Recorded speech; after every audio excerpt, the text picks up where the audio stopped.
نشے کے مریض کی علاج کے لیے رضامندی ضروری نہیں ہوتی، بیکوز وہ کبھی بھی اپنے آپ کو مریض نہیں سمجھتا اور کبھی بھی وہ علاج کے لیے ایگری نہیں ہوتا۔ جب بھی کوئی شخص نشے کا آغاز کرتا ہے تو نشے کی وجہ سے اس کے برینز کے اندر کچھ کیمیکل امبیلنس ہوتے ہیں جس کو پرسیپشن کی خرابی کہتے ہیں، یعنی کہ اس کے غلط اور صحیح میں فرق کرنے والا جو نظام ہے وہ ڈسٹرب ہوتا ہے۔ نشے کا مریض ہمیشہ اپنے آپ کو ٹھیک سمجھتا ہے اور اس کو ارد گرد کے جو لوگ ہیں، جو فیملی ممبر ہیں، وہ اس کو غلط لگتے ہیں۔ وہ سمجھتا ہے کہ مجھے نہیں، آپ لوگوں کو علاج کی ضرورت ہے۔ بیسیکلی یہ برا نہیں، بیمار ہوتا ہے۔ نشے کی وجہ سے اس کے سوچنے اور سمجھنے کی صلاحیت جو ہے وہ متاثر ہو چکی ہوتی ہے۔ اس کے لیے مریض کی رضامندی ہو نہیں سکتی اور بہت سے پیرنٹس ہمیشہ اس بات کا ویٹ کرتے رہتے ہیں کہ یہ رضامند ہوگا تو ٹھیک ہوگا، یہ خود سے جب چاہے گا نہیں تو کیسے ٹھیک ہو سکتا ہے۔ دیکھیں، جب بھی کوئی شخص کسی علاج کے لیے جاتا ہے یا اس کو کسی بھی طرح کا کوئی مرض لاحق ہوتا ہے، یعنی کہ ہیپاٹائٹس ہو جائے کسی کو خدا نہ خواستہ، یا کینسر کی کوئی بیماری اس کو لگ جائے، تو ہر مرض کا مریض علاج چاہتا ہے۔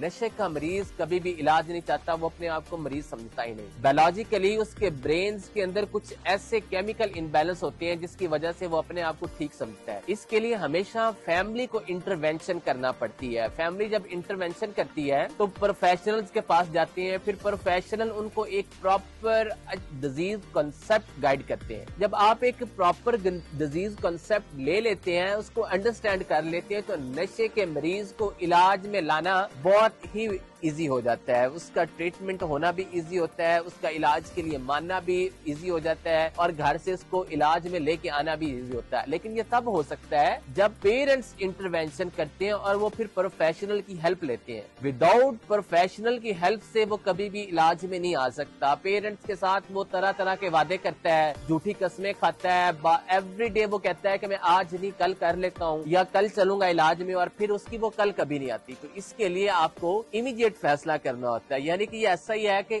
آپ کا کوئی لو ون وہ زبردستی ڈوبنا چاہ رہا ہے یا مرنا چاہ رہا ہے، اور آپ نے اس کو زبردستی بچانا ہے۔ اس کو کرائسس انٹروینشن کہتے ہیں۔ Thank you.